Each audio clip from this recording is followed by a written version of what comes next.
स्कंद पुराण में कथा आती है कि श्री बद्रीनारायण विशाल राजा के लिए पधारे थे। पुंडलिक के लिए विठल नाथ आए थे। जिस भक्त के लिए भगवान आए वह धन्य है। बद्रीनारायण जी की तप ध्यान का आदर्श जगत को बताते हैं कि वह कहते हैं कि मैं ईश्वर हूँ तो भी तप करता हूँ, ध्यान लगाता हूँ, तत्पश्चात के बिना शांति नहीं मिलती है।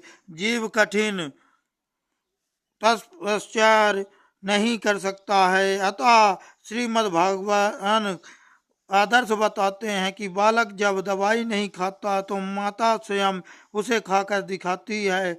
इससे बालक समझे कि दवाई भी एक खाने की वस्तु है। वैसे तो माता को दवाई खाने की कोई जरूरत नहीं है, परंतु बालक को समझाने के लिए वह भी खा लेती है।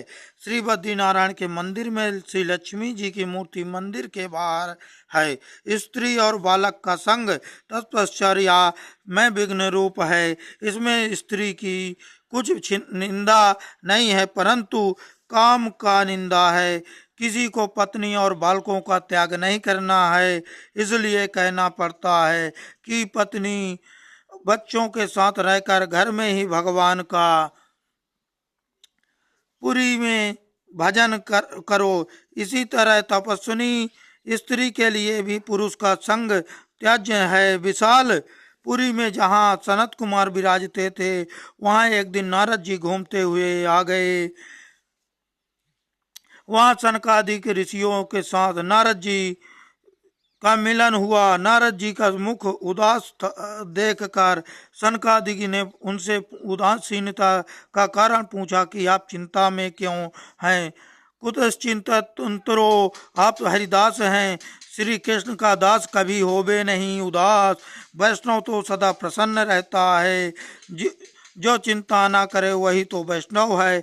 वैष्णव तो प्रभु का चिंतन करता है, फिर आप प्रसन्न क्यों नहीं हैं?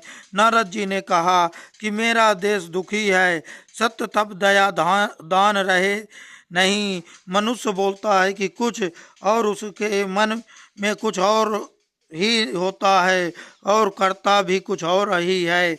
और कुछ क्या कहूँ, उदारम्भिणो जीवा, जीव केवल अपने अपने पेट भरने में स्वार्थी हो गए हैं।